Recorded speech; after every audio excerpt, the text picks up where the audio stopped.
Hello and welcome to the Farming Today podcast with me, Charlotte Smith. In this episode, the Prime Minister's priority for farming. I think the most important thing in relation to farming is the year-on-year income for farmers. That is the cause of greatest concern.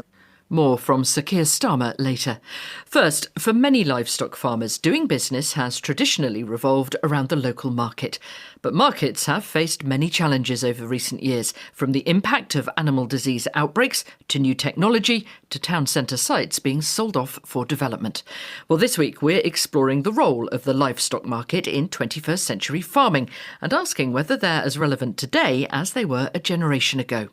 Alistair Brown has been an auctioneer for more than 30 years and recently took over as the Livestock Auctioneers Association's Policy and Strategy Officer. People seem to be heading back to the markets now. It's not just a market itself where you buy and sell. It's in fact a social hub and hub of everything else as well. As you say, that markets have changed themselves, haven't they? So there's more of a hub, there's more things going on. But is the buying and selling at markets still important? Because we have seen a slight drift towards online. Yes, we have seen a slight drift. And I think that drift, certainly in the past 18 months or so, has headed back to the livestock markets. People could actually see a physical, open and transparent way of selling new items rather than one-to-one. There are challenges, though, aren't there, particularly when you think of diseases, because bringing a whole load of animals from different places all together is a virus's dream, isn't it? It is, yes. We clean, disinfect after every sale. And we have an animal gatherings order, which is like a yearly MOT that the APH come and see us and make sure we're doing everything right. We have biosecurity, wheel washes, foot baths. We're possibly the cleanest places that you can possibly go to these days. Let's talk about the practicalities. We've spoken before on this programme about a sort of a row, really, about which ear tag to go for as everything goes digital. A colleague describes it as a bit like VHS versus Betamax. Scotland is going for one type of frequency for the readers that will read these digital ear tags. England, though, is going for a different one. Is that going to cause problems? There's still a lot of talk about this. It's an ongoing issue at the moment. I believe that Europe, Ireland, Wales and England will all be LHF, whereas just Scotland on its own will be UHF, which will cause some issues when the Scottish and English are being sold across border. Which seems a bit mad. Absolutely bonkers. Do you, as markets, have any lobbying power here? Yeah, we do. We, as the Livestock Auctioneers Association, we certainly have got our voice heard, and we're in lots of meetings currently dealing with what we can do about this situation. Now, if we'd have had this conversation, say, 20 years ago, we'd have been talking about more and smaller livestock marts. Now we have fewer, bigger, more regional centres in a sense. Is that rate of contraction slowing? We have seen one closure last year, but they seem to be going from strength to strength. There is talk about 2 markets being built, and it doesn't look like they're going to close any in the near future. Alistair Brown from the Livestock Auctioneers Association. More on marts all week.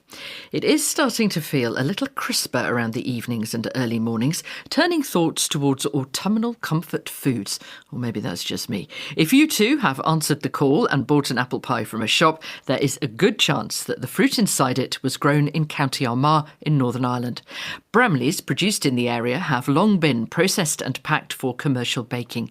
The Armagh Bramley was also awarded European Protected Status in 2012, so no imposters can use the name.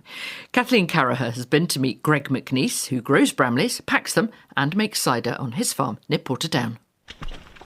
Greg, we're in one of your orchards surrounded by trees which are laden with fruit. I can see great clusters of green Bramley apples. We have about 15 different orchards and they all have different names. So at the moment we're standing in Kitty's orchard, and they're normally named after someone who actually lived here at some point. To our left we've got McNichol's, and you've Batterhead and Rafferty's and Joe's, and they've great names that are associated with the family in the past. It's been a great season. Yeah, Fruit numbers are good, the skin finish is good as well, and we're using lots of our Bramley for the packing market. And sugars are high in fruit because we've had good weather, lots of sunshine, and that's great for cider apples as well because of course the sugar turns to alcohol. Armagh Bramleys, what makes them so special? We have a really long, slow growing season. We've quite a temperate climate, but it's a damp climate.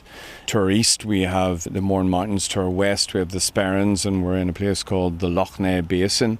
And that means that the soil here is actually perfect for growing apples. It's clay loam soil. It has a heavy nutrient holding capacity. So if you took an Armagh Bramley of let's say 80 mil, and you took a Kentish Bramley, for example, of the same size, the Armagh Bramley will always weigh more. The sugars wouldn't be quite as high in an Armagh Bramley as they would in a Bramley from the south of England, for example. And I think it has just that flavour that's particular to our soil here. It also holds up very well in apple pies, and that's where a lot of Bramleys end up. Now, your family have been here for generations growing apples. What do you think your predecessor would make of the scale of what you're doing now with supermarket business? The farm has grown up from being a mixed farm, and it was really my father, I suppose, and his brother who brought it from the point of being a mixed farm to growing only apples. And I see what I'm doing at the moment really as just a continuation of that story. We're still very much apple people. We have apple in our blood. Greg McNeice near Portadown there. The Prime Minister says the government is working to make farming more financially sustainable. But as the Labour Party conference continues in Liverpool, there doesn't seem to be any sign of a rethink on inheritance tax on farms. Over party conference season, we're hearing from most of the main political parties on their plans for rural communities. None of the DEFRA ministers were available to talk to us directly, but Sir Keir Starmer spoke to the BBC's political editor in the South West, Martin Oates. They discussed farm incomes, the reimposition of inheritance tax on some farms and businesses, and, as Martin told me, a particularly vexed issue in the South West of England, holiday lets.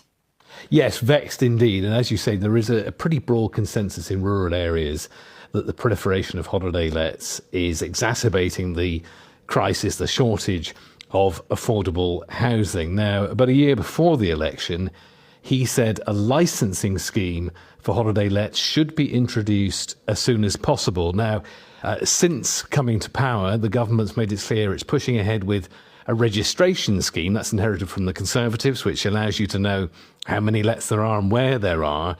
But it's gone very quiet on the licensing. So I asked him whether he still stood by that pledge.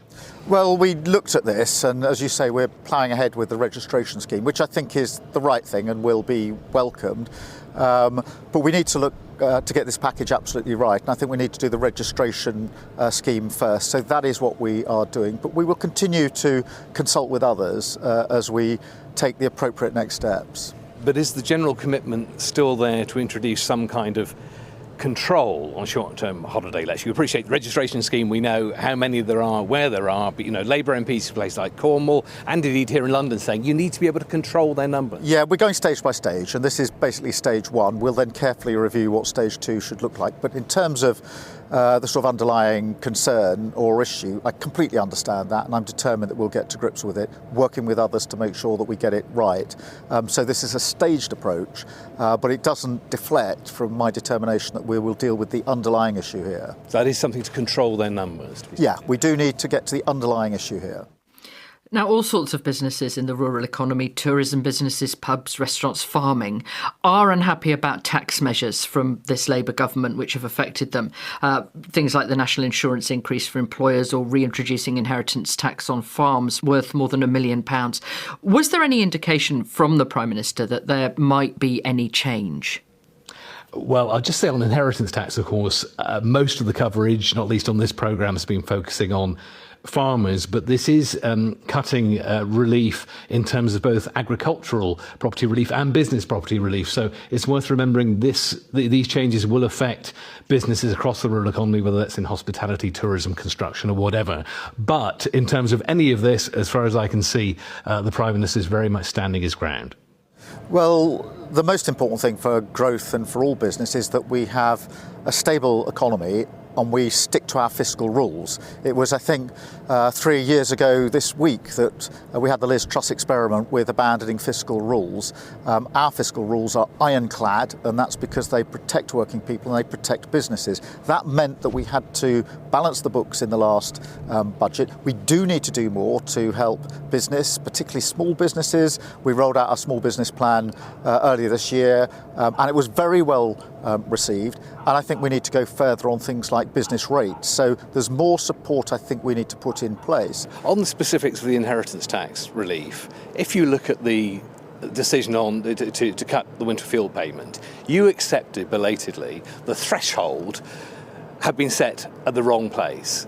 It was too low. It strikes me the same argument applies to the inheritance tax relief for farmers. They say we've no objection to your overall objective of not giving tax breaks to, dukes and large landowners, but you've set it too low. It's affecting family farms. The Commons Environment Select Committee says the same thing. Well, look, I think they're two different things, the winter fuel and the inheritance tax on farms. So we can't just put the two Isn't the together. threshold argument But we very can't just similar? put the two together. They're two different issues. I think the most important thing in relation to farming is the year-on-year income for farmers. That is the cause of greatest concern, and that's why the roadmap that we're agreeing with farmers, with the NFU, is so important, because that is about increasing the year-on-year income and making it sustainable, so farmers have a much stronger sense of security as they go forward. And there's a huge amount of money at the last budget that was put into that, a record amount of money. So that's where I think the focus should be. That then affects all farmers, of course, who say to me that their central concern is the year-on-year income and making that an improved income and a sustainable income. Sir Keir Starmer talking there to the BBC's political editor in the Southwest, Martin Oates. And that's it from us. I'm Charlotte Smith. The producer is Sarah Swadling, and Farming Today is a BBC Audio Bristol production. Now, over to the BBC Weather Centre for the Farming Today 5-day forecast.